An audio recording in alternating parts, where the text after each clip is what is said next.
Jeff Stein of the Washington Post and of Spy Talk has just broke some interesting information online, which shows some interesting things about what's been going on in the Trump White House, but also shows the true powers and where the true powers lie in the White House.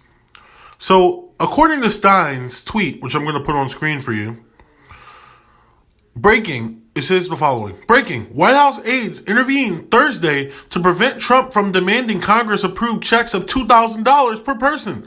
Sources say Trump told his allies that he wanted at least $1,200 checks and as much as $2,000 checks. Aides told Trump his demands could blow up talks. So, a lot of people have been saying, oh, well, especially people inside the administration and also Democrats with sources in the administration on, networks like CNN, MSNBC, even like CBS, saying that Trump does not really pull the strings. Trump really just wanted to be the president, and that now that he's in office, he lets other people pull the strings. Well, apparently, he is allowing his aides to tell him what he should and shouldn't do on stimulus negotiations. Now, this shows two things. Number one, Donald Trump was willing to demand more stimulus than even Nancy Pelosi was willing to demand. Which, shocker, that shouldn't come as a shocker at all, because Nancy Pelosi is basically a moderate Republican. But beyond that, it shows that Donald Trump does not realize how much power he has. He listens to his aides and the people. But it would not have...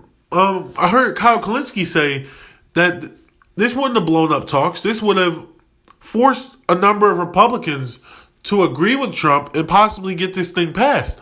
Because even though Trump lost the election, he is still the voice of the party. The Republican Party is the Trump Party now. That is where things stand. And if he decides to run again in 2024,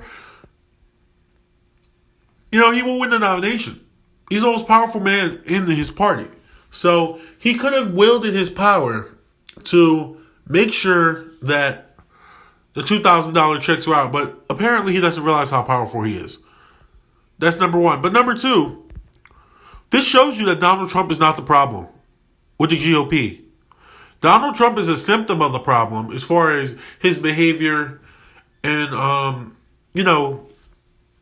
his basically attempt to radicalize people, and the whole fascism thing.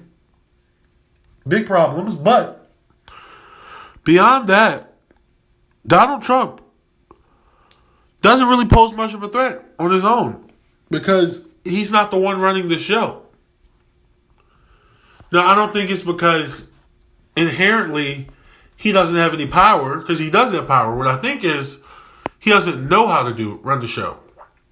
So he's like, okay, we'll just bring in the experts and the best people. We have the best people working on these things and everything will be great. And, I don't think he realizes what he has. He's the most powerful man in his party. However, I will say this. It shows that there are nefarious forces behind Donald Trump that will also be behind other administrations and candidates in the foreseeable future. If Joe Biden does not do anything to dramatically change the country, which he won't, I'm letting you know now, he won't,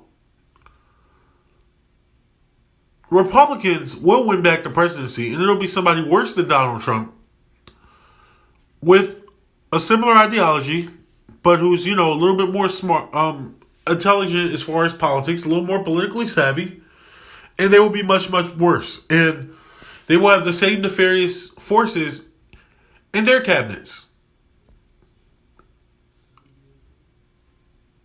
So, if you think that Donald Trump is a one-stop shop, and we got rid of Trump, so now the country's going to be better, I got news for you, man. I got news for you. Because the people in his administration are going to be wielding power long after Donald Trump not only is out of office, perhaps long after his life ends. Because even when he dies, a lot of these people will still serve in other, presidential cabinets and on other boards and things of that nature. And they will continue to push for the same type of policies that Donald Trump has pushed for. Matter of fact, they will push for worse policies than what Trump has pushed for. Trump wanted $2,000 checks. They wanted $600. They really wanted zero. But $600 was their compromise, supposed compromise, which is it's not a compromise at all. But I got news for you guys, man. You think getting rid of Trump solves everything? Don't be naive.